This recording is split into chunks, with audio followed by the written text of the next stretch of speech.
Hello, welcome to the Rescued Film Project. My name is Levi Betweiser. I'm the founder and film technician of the project. Today's video is long overdue because almost every day I get asked something about my post-production workflow. Whether it's what kind of scanner do I use, how do you scan odd sizes of film like 110, 127, or 118. So today's video is all about what happens at the Rescued Film Project after a roll of film has been processed. Now, if you found this video while looking for information on how to actually process film, don't worry, here's an annotation button that'll take you right to our color processing video. So in order to continue our mission of promoting at-home film processing, I'm going to be completely transparent and break down for you the three main components to my post-production workflow. The first component is scanner setup and negative handling. The second is negative scanning and editing software. And the third is data management, workflow, and backup. Now, if you're really only interested in one of these components, feel free to use these annotation buttons to jump to the section you're interested in. Alright, so let's dive right into step one, scanner setup and negative handling. Now, the number one question I get asked is, what type of scanner do you use? And I actually use two scanners, but they're both Epson flatbed scanners. The first is an Epson Perfection V750 Pro, and the second is an Epson Perfection V850 Pro. Now, I actually used the Epson V750 before I started the Rescued Film Project. I used it for my personal photography and got amazing results. And I really love these Epson scanners for multiple reasons. The first is because they're flatbed, I can scan almost any size of film, which is really great for the Rescued Film Project because I scan film sizes as small as 8mm all the way up to 4x5. Next is because they're great for at-home film processing because they're not insanely expensive. Most hobby or pro photographers can afford one. The third is because they have the ability to scan negatives in at an extremely high resolution. I scan all of my negatives in at 4800 DPI. Now, there are more reasons why I really like these scanners, but the last major one is because the scanning software I prefer to use to scan my negatives is compatible with the Epson scanners. For the video today, I'll be demonstrating how to cut, load, and scan 120 film that we just recently processed. And that's great because Epson scanners actually come with film holders for some of the more common types of film. That's 35mm, 120 or 620, and 4x5. They also come with slide holders as well as an insert for document scanning. Now, before you can scan your film, you first have to cut it so it can fit in the frames.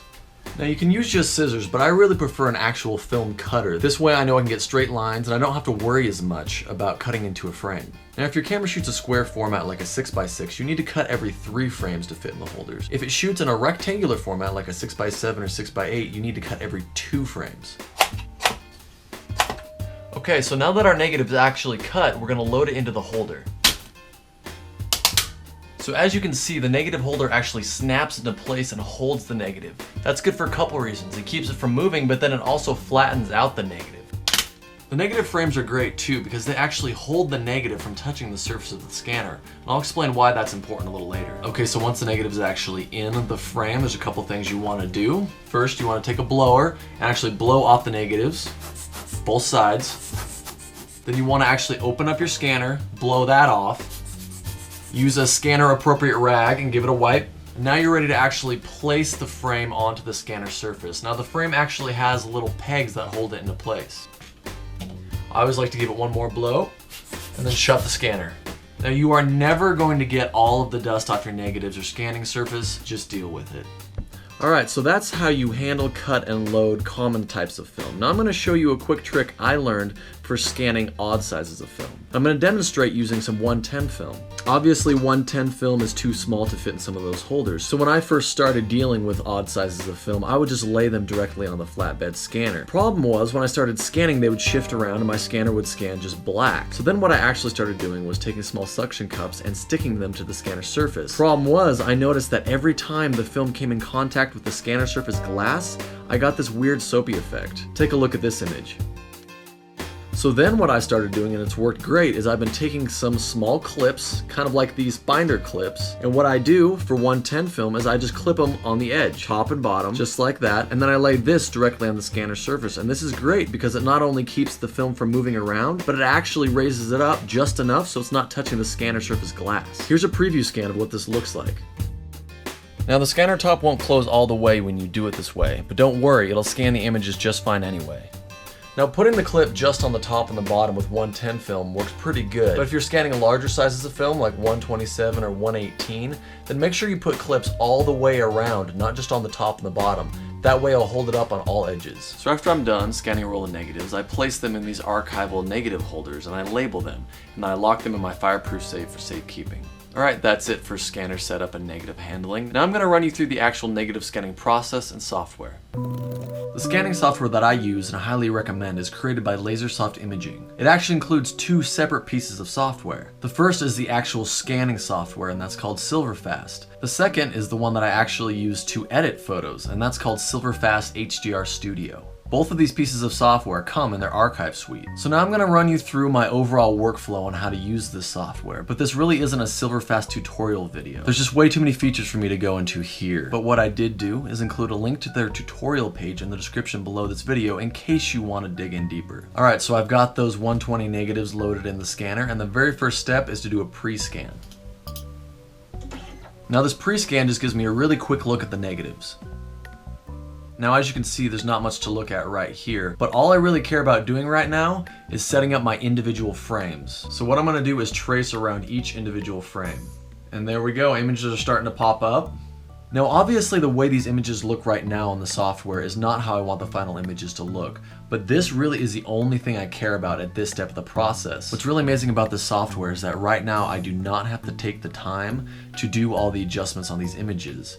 If you're familiar with digital photography raw, then you'll be familiar with how this software works. It will scan a ton of data that I can then go and edit with later. So I've got all my frames traced, so I'm going to make sure that the scanner is set to transparency, negative, and then I actually want to set it to be 64-bit HDRI raw. The I on the end of HDRI actually means it's going to scan in an infrared channel, and I'll explain later why that's so important. And then I'm going to increase my scanning resolution to 4800 DPI. Then all you do is set your scanning location and hit scan. Now the higher you set your resolution, the longer the scanner is going to take because it has to go slower to create more pixels. When you set this software to scan an infrared channel, it actually has to scan each image twice. Now this is a slight downside because it takes more time to scan, but the benefits far outweigh the extra time. Okay, so the images are completely scanned in. It took about 20 minutes. So now I'm going to open up the raw files in Hdr Studio.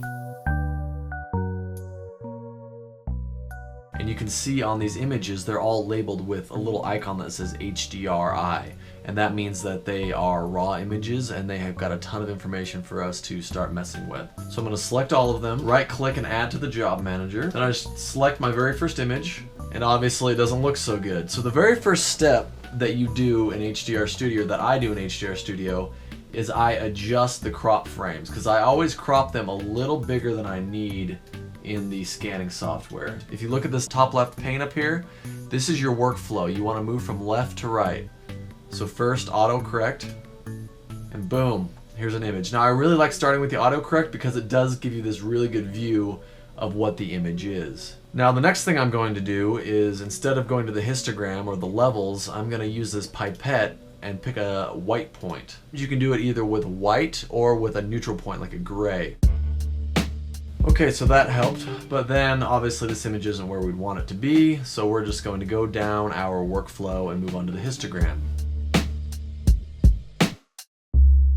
Okay, so now obviously this image doesn't look all that great in regards to color grading. I'm just not going to spend a bunch of time messing with it right now just for the purpose of this tutorial. I want to show you the next awesome feature of the software, and it comes back to that infrared channel. Now if you look here on the left, we've got the ISRD, and we'll hit that to apply it. What the ISRD is, it's a hair, dust, and scratch removal filter, and it's the best one I've ever seen. Now like I said, scanning that extra infrared channel might take a little bit more time on the front end, but it will save you a ton of time on the back end, so you don't have to clone stamp and patch out all that dust and hair later on in Photoshop. So now I'm going to do a quick preview to show you just how effective this filter is. It's going to zoom in on the image, and boom, all that dust and scratches and blemishes are gone.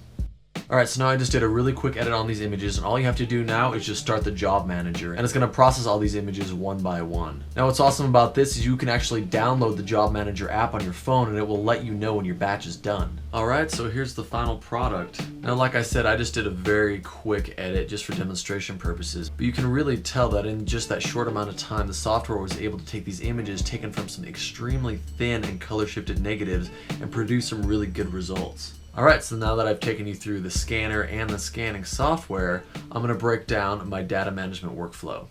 Now, as you can probably imagine, the Rescued Film project takes up a ton of data storage. An average picture file is about a gig. We have over 8,000 images so far, with more pictures being scanned in daily. And when I first started the project, I just had one scanner, and I would store everything on external hard drives like this. I would buy these hard drives in twos. One would be my main, and then one would be my backup. But as the project grew, this just proved to be too much of a headache for data management and backup. I could never figure out which drive my files were on, and I was constantly duplicate labeling files. Luckily, I found an amazing solution to my data management problem. This is my 20 terabyte NAS Pro server. It's comprised of 4 5 terabyte drives, and it's set up as a RAID, so that means if one of the drives fails, it doesn't matter because everything else is backed up on the other 3 drives. Now, originally I was a little nervous about switching to a system like this because I thought there would be lag going from my computer to the server, but I can still run both my scanners simultaneously while still editing photos with everything going to the server, and I haven't experienced any lag at all. Now, the server actually comes with some pretty cool features. Anyone who has access to your wireless network can actually connect to the server, which is awesome for when I'm in another part of the house and I need to get on the server to get a file. Now, I do highly recommend that if you do have a workflow like mine where you're directly transferring large files to and from the server, that you directly connect your computer with an Ethernet cable to your wireless router. Another really cool feature about the server is that you can actually access it remotely from anywhere in the world as long as you have a data or a Wi-Fi connection. You can do this by using Seagate's S-Drive app. You can access it either from the app on your phone or from a computer. So that way you don't have to worry about keeping all your files in some third-party site. If you need a file, you can pull it directly from your server. Now, having a RAID server like this is awesome, but you always need a backup in case something happens. So I use Seagate's cloud service. It talks directly to the server and automatically backs up all of my files. I don't even have to think about it.